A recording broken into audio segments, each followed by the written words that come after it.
danskerne er blevet et historieløst folkefærd. Se på dem. De har sovet timen og ingen anelse om, hvorfor deres samfund ser ud, som det gør i dag. Og du er sikkert ikke et hak bedre.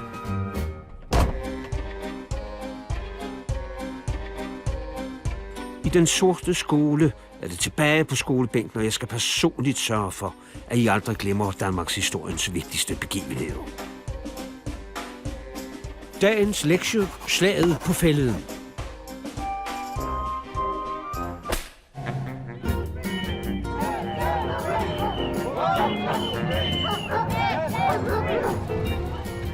Slaget på Fælleden er et voldsomt slag mellem ordensmagten og demonstrerende arbejdere i 1800-tallets København.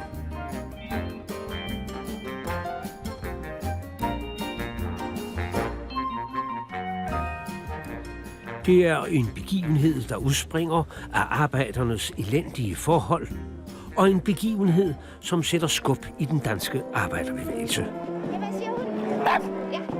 Og så er det også historien om manden bag Socialdemokratiet og den røde postkasse.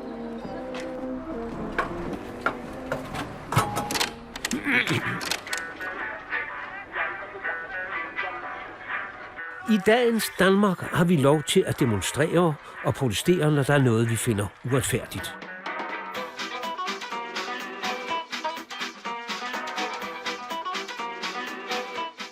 Ja, en gang imellem skrider ordensmagten ind og sørger for, at det hele går fredeligt til.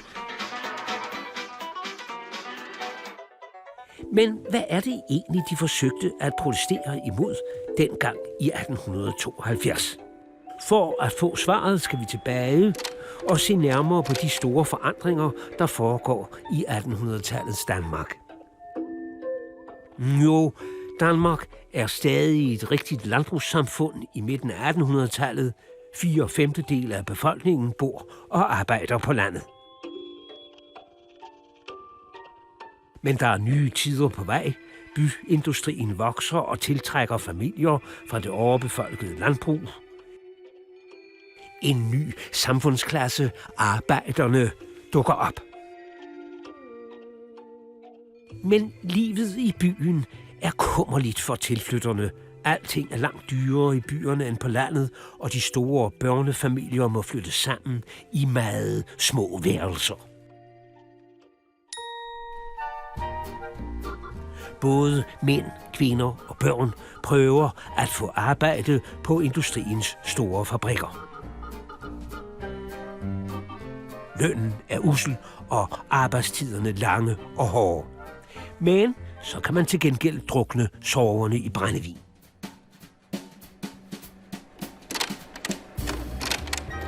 En anden flugtmulighed er Amerika.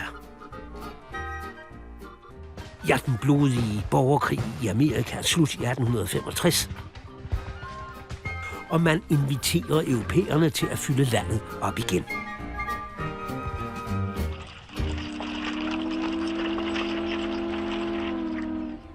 Tusindvis af danskere siger ja tak til invitationen og løftet om land og emigrerer til den amerikanske Midtvest, hvor Hansener og Jensener stadig huserer i dag. Nå, men andre arbejdere vælger at blive i Europa og forsøge at lave om på samfundet. Godt nok ikke herhjemme i første omgang. Nej, vi skal til Paris. Arbejderne griber til våben, fordriver regeringens soldater, og de tager selv styringen med den franske hovedstad. De indfører en lokal regering, som arbejder for at støtte arbejderne og deres familier. Gratis skolegang og forbud mod natarbejde indføres i hele Paris. Godt nok varer dette socialistiske paradis kun 2 måneder. Regeringens soldater vender nemlig tilbage og tromler hele opstanden ned. Men begivenheden bliver kendt verden over.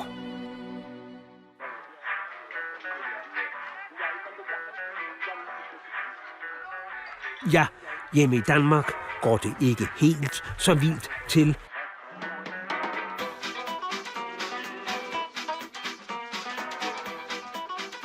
Men der sker alligevel noget. Den 3. april 1872 nedlægger de københavnske murere arbejdet og kræver at få deres 11 timers lange arbejdsdag nedsat til 10 timer.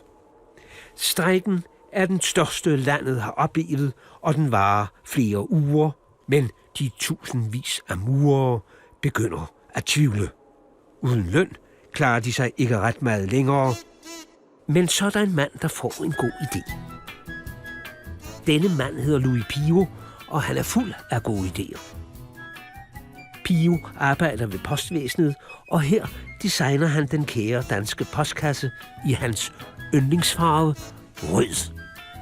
Men Pio er også optaget af arbejdernes vilkår, og sammen med vennerne Paul Gilef og Harald Brix opretter han den internationale arbejderforening for Danmark.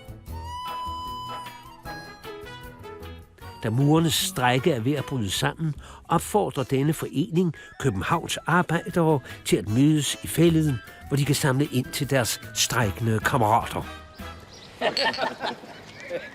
Men hvorfor lige Fælleden, altså Fælledparken, spørger I måske.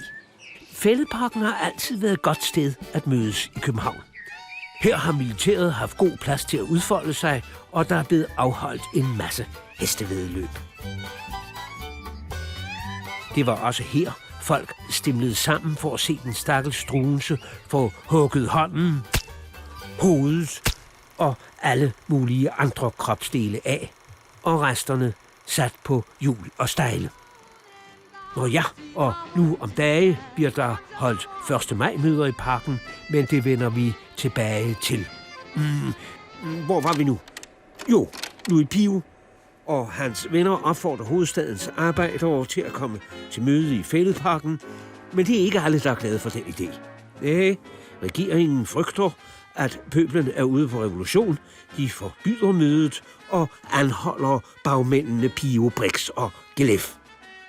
Men Københavns arbejdere og andre nysgerrige sjæle drager alligevel afsted mod Fælleden den 5.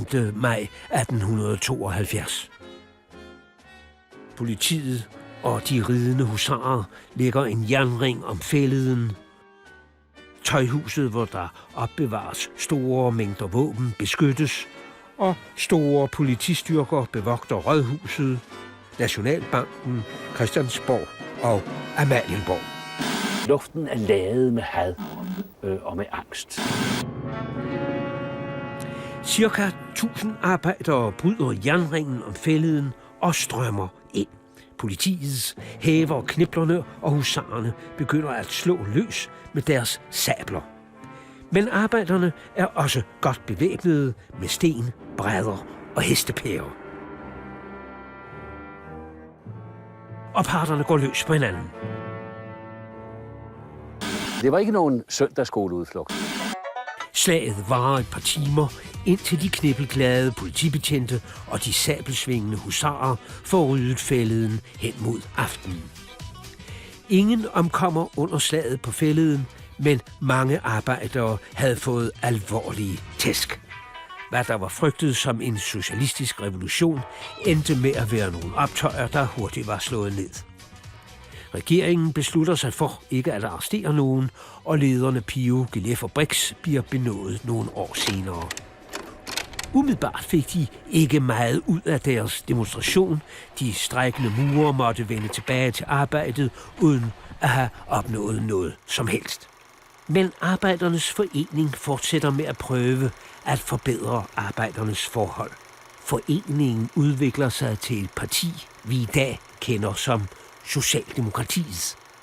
Og 18 år efter slaget på Fælleden bliver parken igen indtaget af københavnerne. Denne gang for at fejre arbejdernes internationale kampdag den 1. maj, og det har de gjort lige siden. Tak for i dag.